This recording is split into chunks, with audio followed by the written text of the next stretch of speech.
అందరికీ నమస్కారం. Welcome to my channel Telugu funny world. మీరు గనక నా ఛానల్ని సబ్స్క్రైబ్ చేసుకోకపోతే దయచేసి తప్పకుండా సబ్స్క్రైబ్ చేసుకొని పక్కనే ఉన్న బెల్ ఐకాన్ని యాక్టివేట్ చేసుకోండి. శివరాత్రి అనేది హిందువులకు ముఖ్యమైన పండగల్లో ఒకటి. శివరాత్రి అనగానే పగటిపూట కన్నా రాత్రిపూటే ఎక్కువగా శివునికి పూజలు జరుగుతాయి. అది ఎందుకో ఈ వీడియోలో తెలుసుకుందాం. మన పండుగలన్నీ తిథుల్లోనూ నక్షత్రాల్లోనూ ముడిపడి ఉంటాయి. కొన్ని పండుగలను తిథులు, మరికొన్ని పండుగలను నక్షత్రాలు ప్రధానమవుతాయి. ప్రతి నెల చాందమాసమున ప్రకారం కృష్ణపక్షములోని ప్రదోష వ్యాప్తి గల చతుర్థి తిథిని మాస శివరాత్రి అంటారు. ఇది శైవులకు ఉపవాస వ్రతములకు ఎంతో ముఖ్యమైనదిగా భావిస్తారు. శివుణ్ణి కొలుస్తారు. సూర్యాస్త సమయమునకు పరముందు అంటే 6 గంటల సమయమున ప్రదోష కాలం అంటారు.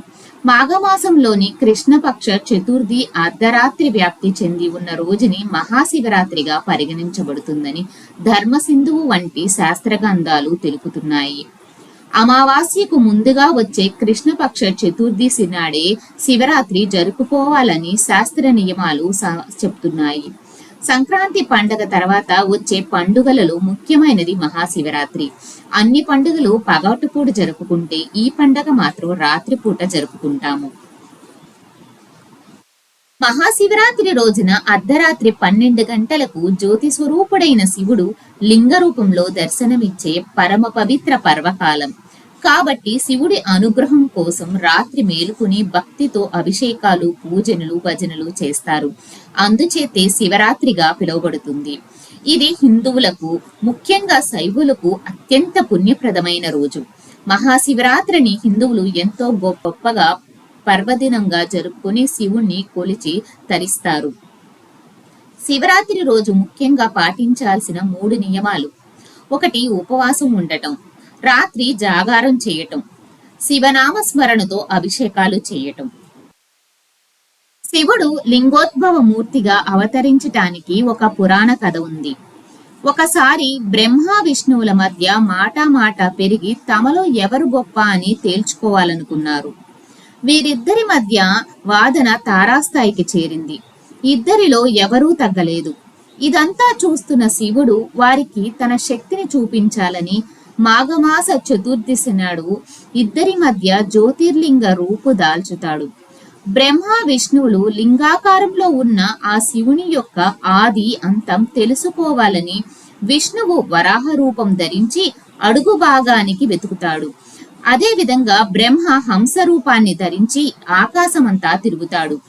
వీరిద్దరూ ఎంత ప్రయత్నించినా ఆ లింగం యొక్క ఆది తుది తెలియక చివరికి ఇక లాభం లేదనుకుని ఇద్దరూ కలిసి శివుని వద్దకు వచ్చి, మేము నీ శక్తిని తేల్చుకోలేకపోతున్నాము అని అడగగా, శివుడు వారిలో ఎవరు గొప్ప అనే పోటీతో వాదనతో ఉన్న దానిని తగ్గించటానికి నేను ఈ లింగాకారంగా అవతరించాల్సి వచ్చింది అని వారికి నిజస్వరూపంలోకి వచ్చి వివరించి చెబుతాడు.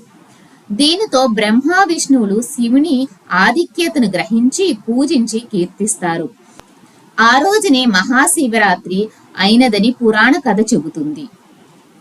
శివరాత్రి నాడు చెయ్యవలసిన శాస్త్ర విధులు. మహాశివరాత్రి రోజు బ్రహ్మముహూర్తంలో నిద్రలేచి ఇల్లంతా శుభ్రం చేసుకుని శుచిగా తలస్నానం చేసి పూజ గదిని శుభ్రం చేసుకుని గుమ్మాలకు తోరణాలు కట్టుకోవాలి. పూజ గదిలో ముగ్గులు వేసుకుని రకరకాల పూలతో అలంకరించుకోవాలి. లింగ రూపంలో ఉన్న శివునికి జలంతో, పంచామృతాలతో, వివిధ పూజా ద్రవాలతో అభిషేకం చేసుకుని ముఖ్యంగా మారేడు దళాలు, బిల్వపత్రాలతో శివుణ్ణి పూజించాలి. తాంబూలం, అరటిపండు, జామపండు, ఖర్జూరపు పండు మరైనవి సమర్పించి పూజ చేస్తున్న సమయంలో నిష్ఠతో శివుని అష్టోత్తరం పంచాక్షరి మంత్రాన్ని పఠించాలి.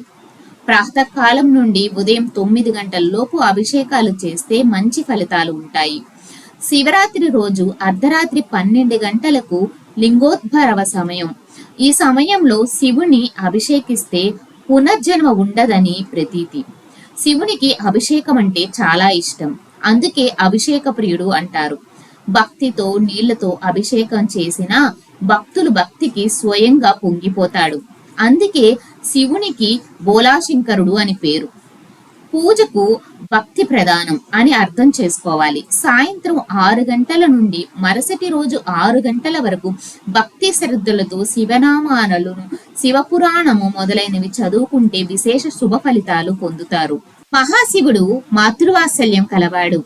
అంటే తల్లి తన బిడ్డని ఏ విధంగా రక్షిస్తుందో శివుడు తన భక్తులను అలాగే రక్షిస్తాడు.